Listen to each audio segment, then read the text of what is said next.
Southeast Radio's Business Matters with Karl Fitzpatrick. Southeast Radio. Well, this weekend, the Future Beauty Show will take place in the RDS, and with aesthetic treatments growing in popularity in Ireland, the show aims to impart attendees with trustworthy information about these enhancement procedures. Nikki Dwyer, one of the organisers of the event, joins me now from the RDS to tell us what is in store over the next 2 days. Nikki, what inspired you to organise the Future Beauty Show?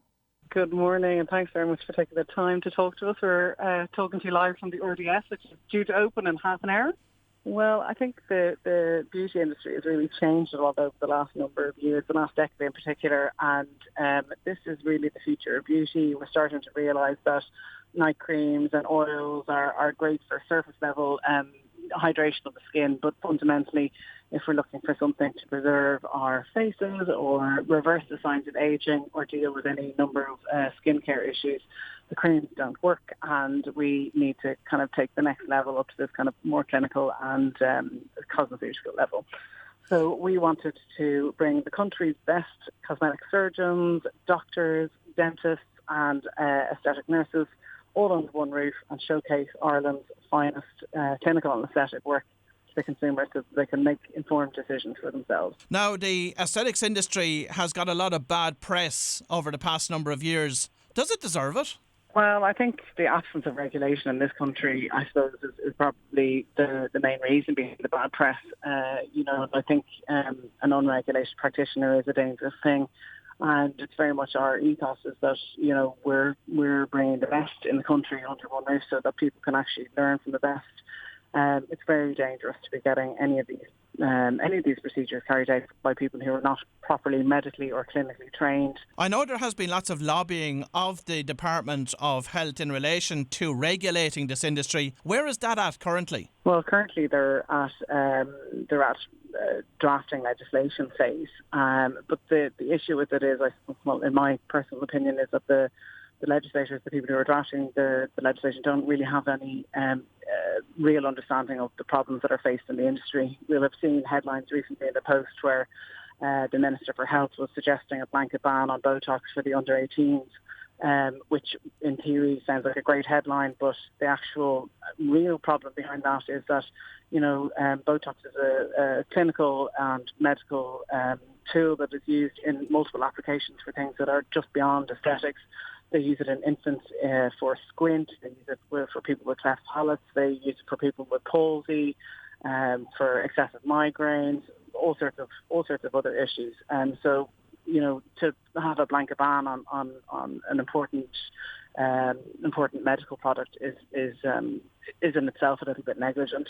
The real issue is that the fact that it's the people who are administering it are not regulated, and that's where the regulation needs to come in. There needs to be real regulation and clamp down on non-medically trained practitioners administering fillers in particular. I was reading on last week's Sunday Business Post that the Irish are searching the term lip fillers on Google more than any nationality in the world. Does this surprise you? It doesn't really. I think, we're an interesting nation insofar as we like to catch on to the trends across the pond and really run with them. I suppose the Kim Kardashians and the Kyle Jenners and the kind of avant-garde of the Love Island Trout Pouch has really kind of pushed these lip fillers. And the thing is, look, any real properly qualified medical practitioner will not be putting multiple mils of filler into somebody's lips.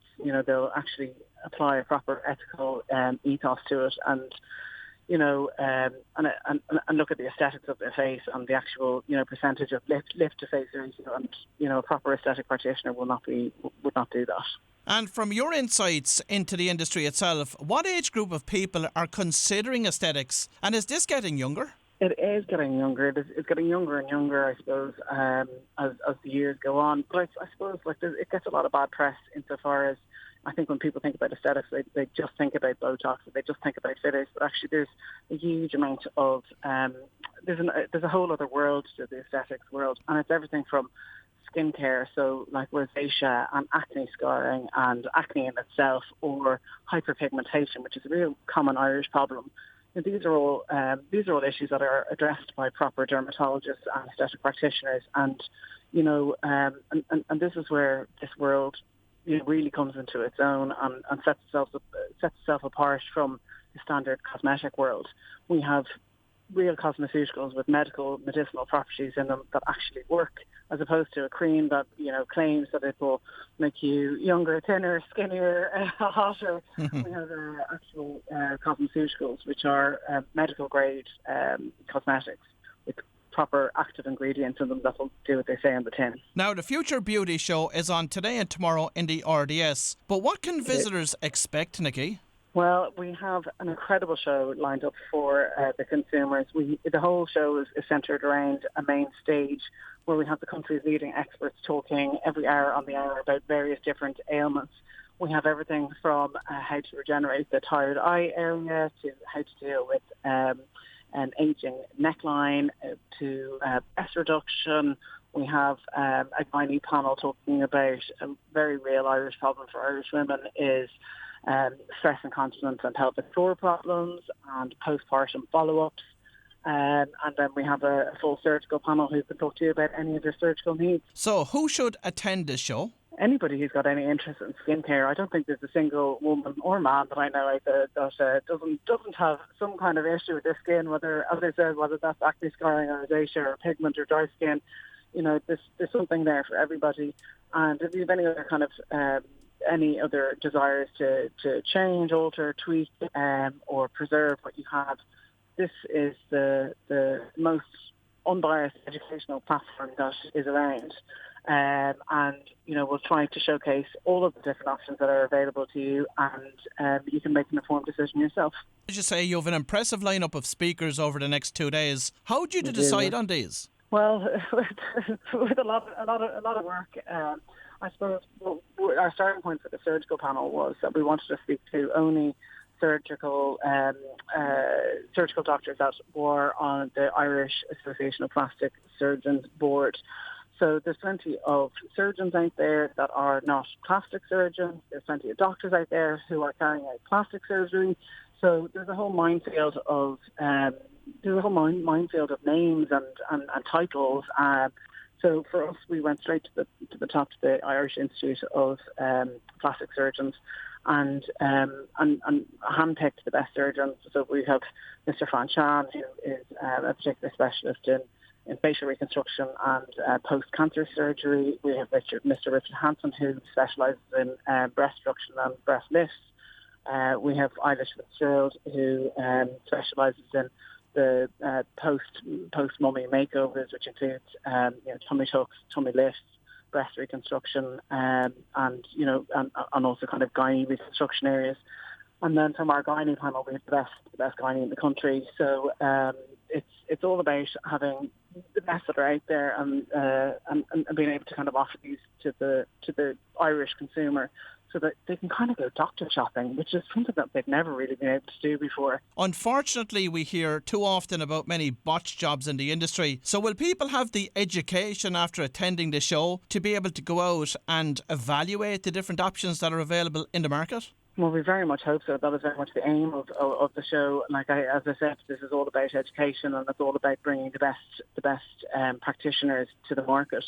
I think one of our issues that we're going to talk about is every single surgical or non-surgical procedure carries with it a risk, and that risk exponentially increases the less qualified somebody is, or the less clinical training they have.